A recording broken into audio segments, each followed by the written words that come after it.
What's going on YouTube? It's Omar with Minty Fresh Gaming coming at you live. Yes, it's 3:22 a.m. and we're on our way to the Indianapolis Regional, and we're gracious enough to be here with my boy Brian Serio. He's the official Konami judge and he's going to be judging today. You want to say hi? I'm not going to point the camera at you because it's flashing lights. Hey, what up? But yes, so you guys want to be a Konami judge, huh? Or thinking about it? Well, we're going to give you a nice little inside look of exactly what your day would look like if you are a Konami judge. Let's look at that. We're in Illinois. We're going to get there. What time do you have to be there? 7:50. And that's to help set up the room and get everything organized, correct? Yeah. All right. Well, this is Omar with Minty Fresh Gaming. We're coming at you live, and we'll be back with more behind the scenes of exactly what it takes to be a Konami judge. Peace. All right, welcome back, guys. We're about two and a half hours into our trip. We're almost there. GPS says we're gonna get there roughly about 5 minutes. So we're back here with our judge Brian. And let me ask you something. So how did you get into judging? Well, I've been playing the game a long time, to the point where all my friends knew me as just the guy who knew all the rulings. So I took the judge test to see if I did know all the rulings, and I passed. And I didn't do anything with it for a year. And then locals needed a judge for, I think it was a UDS qualifier. So I did it. Nice. And what exactly do you get any added like benefits when you judge? Like, do you get any money, incentives, cards, pricing? Explain that to the people that might not know. Yeah, so it depends on the place. You know, the locals that I judge for when I do it officially, I get store credit. Regionals, at least the one I judged, gave me cash. I've gotten a special judge field center. Got a judge token. There are judge mats. I don't know how you get those. Okay, nice. And what do you expect to find at this regional coming up? We're going to the Indianapolis one. I think it'll be a little bit less competitive than Chicago, but we'll see. I'm hoping to see some more interesting decks than just the top usual stuff. Got it. And for the viewers, any before we let you go and we get back to later on in the day, any quick like funny stories that you ever had going to an event? Oh yeah, my favorite one was the last time I judged. This guy had Vanity's Fiend up. His opponent normal summons and then links into All Mirage, and they call me over because neither of them are sure if link summoning is special summoning under Vanity's Fiend. Oh man, that must have been hilarious. Yeah, no, that was a good one. Oh, and how did you have to explain it to the duelist? Just, yeah, it's anything that isn't normal summoning is special summoning. There you go. So now you guys know, if you're under Vanity's Fiend, anything other than normal summon is a special summon. Yeah, keep that in mind. All right, no worries. Well, we'll be back and give you more contact as soon as we get into the convention center. Give you guys a little tour of the city and then inside, and then also like a step. I guess. Well, I'll record how I get in there, so just in case anybody ever has an idea of exactly what to expect or what to see, you'll be able to see it shortly. Peace. What's going on, guys? Something cool you get to see when you travel to Yugioh regionals is you get to see their city's cool little decorations. Look at this, is Indianapolis Christmas tree, I guess, right in the downtown center. Looks really nice. Give you guys an exclusive look, you know. So we out here to play Yu-Gi-Oh, but you know, we also like to see pretty things.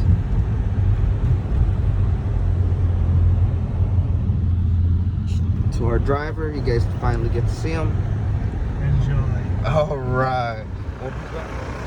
What's going on, guys? It's Minty Fresh Gaming coming at you back. Yes, we just found some parking, and bam, we were able to find what we were looking for. Just make sure you don't get run over.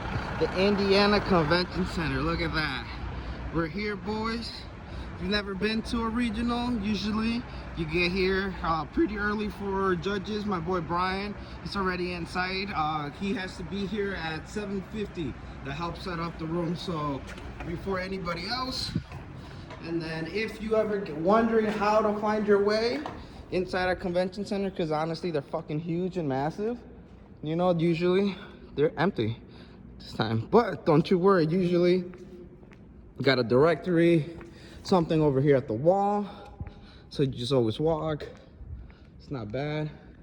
There's Brian, and then it's not a bad space. Real soon it'll be filled up with a bunch of Yugioh boys. Go right here, it gives you the layout of everything, so you remember where you parked, how to get back. Then you just look at this wall and find the event. Oh, look at that, we're right in front. Yugioh Regional Qualifier, meeting room 101 and 104. All right, and then they have all these signs up here. Go right there. So, bam, I'm gonna keep walking, guys, and we'll be back once we're inside the room to give you more insight. What's going on, YouTube? We're back. This is the before the storm scene. Finally made it to the room. This is how a Yugioh regional looks like before everybody starts showing up. Even vendors still not set up. Getting all the goodies ready. And then that's where all the judges are.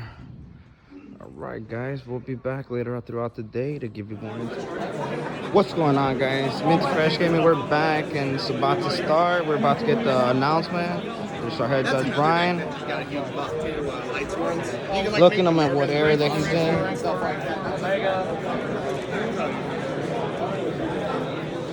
No, top hundreds.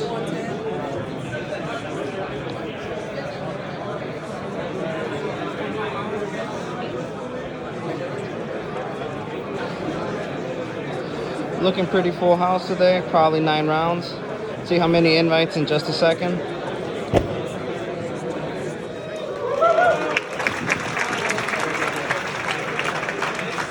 Currently, we have 875 players, so we'll be playing 9 rounds of Swiss today, which means there will be 48 invites. 48 invites, 500 plus players. Remember, we are not your parents, so please remember to clean up after yourself. We are not here to do that for you. If you need to call for a judge, please raise your hand and call for a judge. We will give judge will come over, issue their ruling. If you do not like that ruling, you always have the right to an appeal. What's going on, guys? Minty Fresh Gaming. Yes, it's 7:46 Eastern time, or is this Central time? That's Central. This Central time, sorry guys. And we're heading back home to Chicago. I'm here with Brian, our judge for the day. And how was your experience today? Oh, it was exhausting, man. I mean, it's always fun, but it is tiring. Nice. I am not built to be on my feet that long. I feel that. Can you tell for the viewers exactly how long? Like what time were you there? What time did you finish? Breaks, and then like any tasks that you had to do throughout the event other than answering calls during rounds? Yeah. So we got there. It was about 7:15. I really got started working at 7:50. I did deck checks. Then I was mostly doing judge calls. I didn't run any side events or anything weird. And then we got done. It was like 7:30. No, it was about 7:15. So yeah, full 12 hours. Okay, nice. And then what's it called? You said you didn't have to run any side events for deck checking. Do you guys have like do you have the ban list up, or do you just use your natural knowledge? We just have to know it. Oh, okay, nice. Yep. So for everybody that's deciding if they want to be a judge, you hear that you have to know the ban cards, no questions. And then how many total judges were there today? I think there was 12 or 13 of us. Okay. Do you remember how many players were at the event? I think it was over 500, right? No, it was over 300. I think it was like between 350. Okay, 350. And then it was 48 invites? Yes. Okay. And then shout out to Team Dice Roll Marcus and Minty Fresh Gaming Jason. You know, Marcus is going to be joining the squad very soon with everybody in Team Dice Rolls. But they showed out today, got top 4 and top 8. So shout out to them. And for the viewers too, any fun ruling questions that you usually get asked? I know we already talked that not really today, but can you think of anything? No, today was kind of quiet. I get a lot of like infernoid questions a lot, just because of how weird they are. This guy actually lost in time, or either lost or drew, I can't remember, because he tried to use his Decatron after it copied Pat's effect. Okay. And he popped, and then he tried to attack with it. I'm like, you can't do that. And he's like, oh snap, I can't. And he couldn't do the damage in time. So it's very important for people to read their own cards, huh? Yeah, and it's especially important when you have cards copying other cards. You have to know what carries over, what doesn't carry over. Okay, nice. Overall, do you guys have a schedule when it comes to judging card? Like for judging, how exactly does it work? Like you just take the test online, and then is there like a phone number that they call you, or a database, or a chat that you get joined into? When you finish the test, it'll ask you for your email, and they'll email you to kind of get into the judging system. Okay. And then once you're in the judging system, after passing the online test, you can judge events. You're officially a judge. It really helps if once you do that, pass the RC2 at like a YCS or WCQ or something. Oh, okay. You recommend that? Yeah, I recommend that. And I recommend studying up on like weird interactions and like what fizzles, what doesn't fizzle, how cards work, because that's a written test and it's actually pretty tough. Okay, nice. I really, honestly, I was seeing you throughout the day, you know, use walking, watching. Can you tell anybody like recommendations, like rulings or things that I know are being prepared you to be a judge? Yeah, I would say the biggest thing is to be super communicative with your opponent. Declare every phase. If you got a card like Stratos or something, say normal summon. If the normal summon's fine, then activate effect. You know, one thing at a time. Say everything you're doing, but keep it at a reasonable pace. You know, it'll come naturally. Okay, nice. And then yeah, I mean, I was trying to make this video for anybody that is thinking about going to an event, doesn't know what to expect, like at a regional. You know, I think they're really fun. It is very more competitive than your average local, just because I guess quote unquote people will rule shark you. You know, because they're trying to get that win. But honestly, like Brian says, you know, declare your faces. If you're a new player, just come on out to a regional. You know, if you don't do so hot in the first couple of rounds, you'll start playing people who are there for more fun. The judges are always happy to help you. You know, it's a learning experience. There's nothing you can do that'll like get you banned if you accidentally, you know. Yeah. Absolutely. Worst case scenario, you lose $20 on the entry. But as we saw today, there was 2 IP prismatics pulled. So yeah, sick. 2 of them pulled for entry. You know, one of them is actually Caesar. Shout out to Caesar. He's actually from Illinois, the Rockford area. He be chilling out there in Top Cut.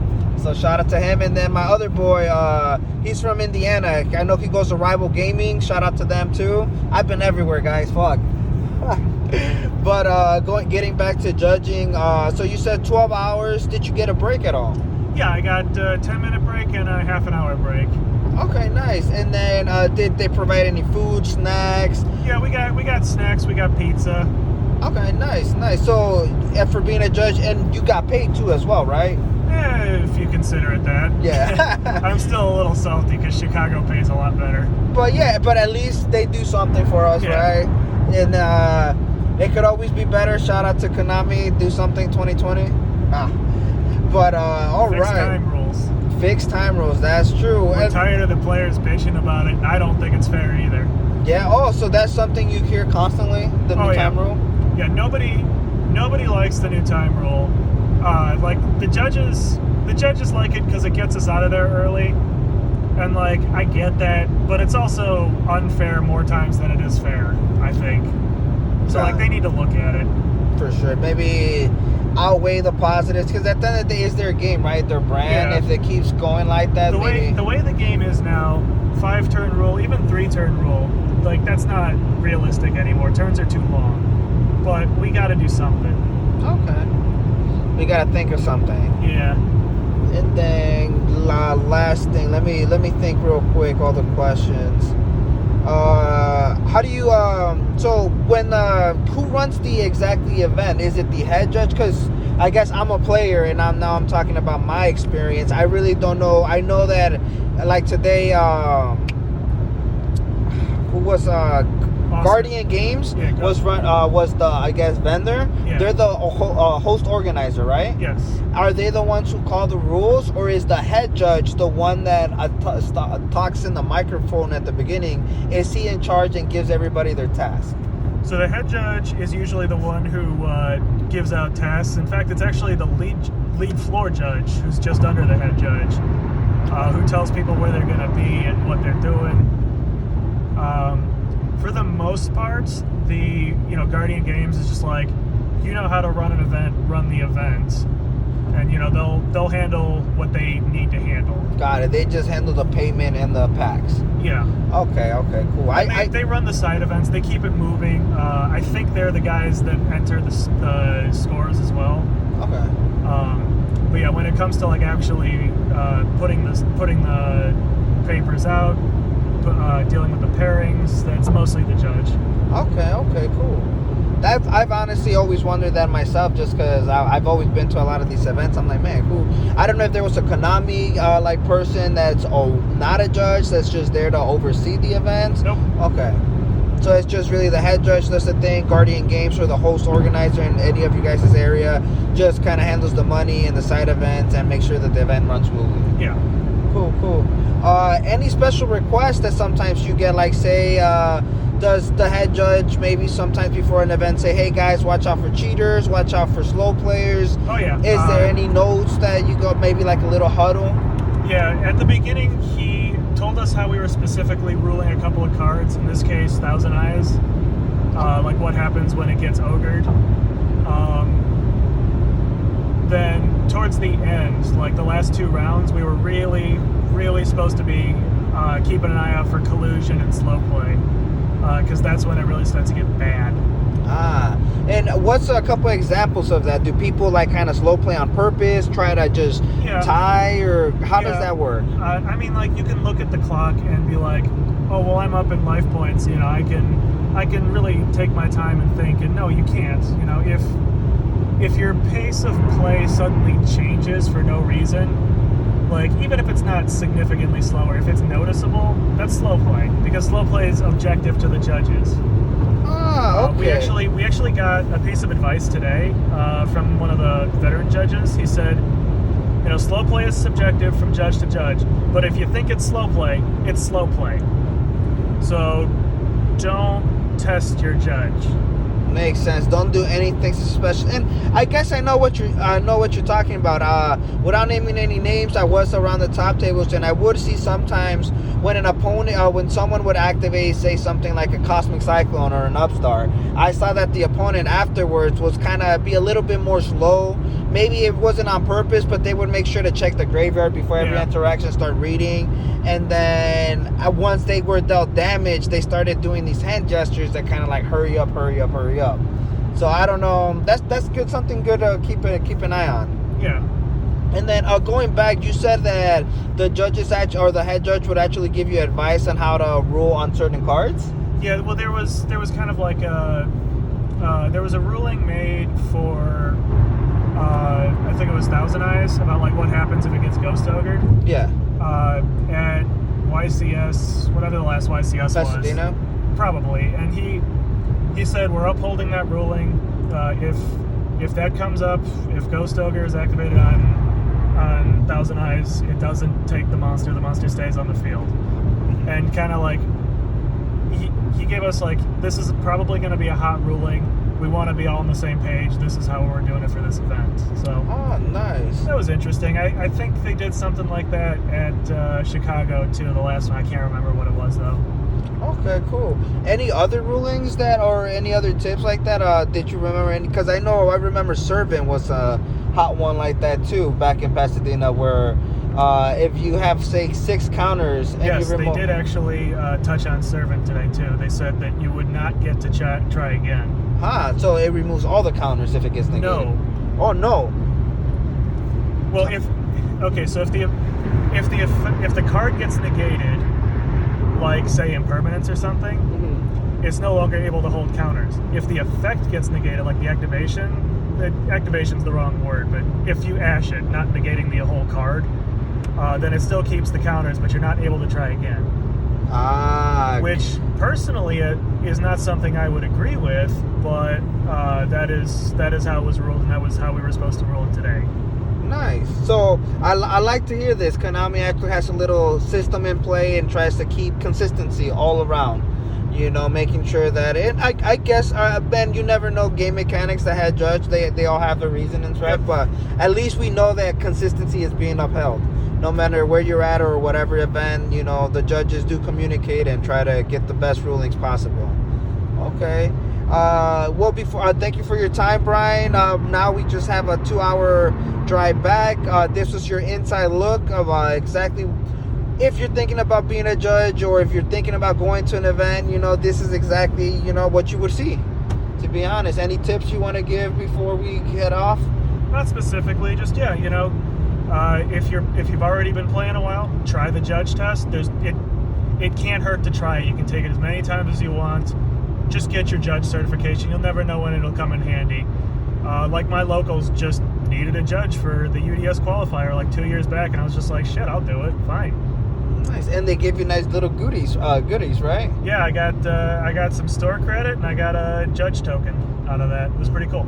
And those tokens are expensive. Yeah. So, oh yeah. Well, thanks, Brian, for being on the channel. This was Minty Fresh Gaming, signing off.